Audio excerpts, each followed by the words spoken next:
This bill just says no New Mexican will have to pay more than $25. And that gives them stability, predictability, and it says to parents of children with type 1 diabetes that their children will be safe, that they can get the life-saving medication and treatment that they need and deserve. That was Governor Michelle Lujan Grisham talking about the price of insulin. We sat down with the governor a few weeks ago during the legislative session to talk about a bill that would cap the cost of insulin for New Mexicans with diabetes. Well, lawmakers passed that bill and the governor plans to sign it into law. Joy Wang is here to explain how it could impact a whole lot of families across our state. Joy. Well, Kai, the state says in the last decade, the list prices of common types of insulin have roughly tripled, which means families have had to decide between putting food on the table and getting that insulin to treat their diabetes. Capping insulin costs could save those families thousands of dollars a year. Just this device here averages about $100 a month for me. With insurance? With insurance.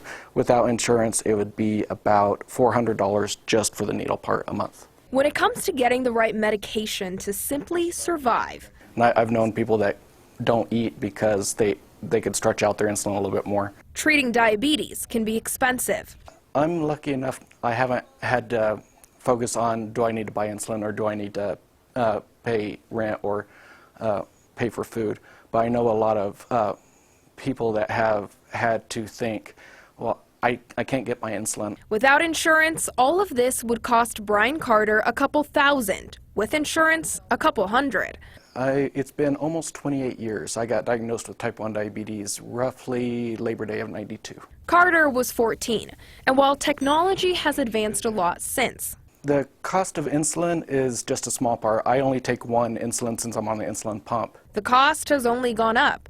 So this year, the legislature passed a bill that would lower the cost diabetics pay for their insulin prescription. New Mexicans with insurance would pay a maximum of $25 in copays for each 30-day prescription, medication that diabetics need to live. It's one disease where you have to think about it 24/7.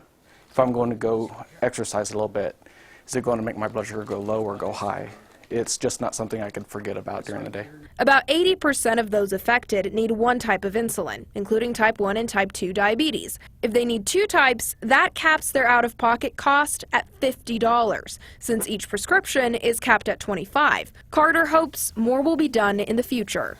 I would love to see that any life-sustaining medication and its supplies to be regulated somehow. Now, we also asked you online how you feel about this bill. We heard from a New Mexican who said her mother left New Mexico for a great job in Texas. She's since retired and wants to come home. But treatment costs for her diabetes has been one of a few reasons why she hasn't. I definitely do think it's definitely long overdue, and I think it's going to benefit a lot of families. You know, because it's just, like I said, again, it can just get so expensive, and I definitely think it's going to be a plus for all of our families. Now, more than 240,000 New Mexicans are diabetic, and each year 13,000 people are diagnosed with diabetes. So, Joy, I know that those against this bill have concerns about their premiums going up, right? Right. So if one cost goes down, what happens to the other one? So studies have actually looked at that in other states, and they found that their premiums, if they go up at all, only goes up by less than $1 a year. All right, we'll see what happens. Joy, thanks.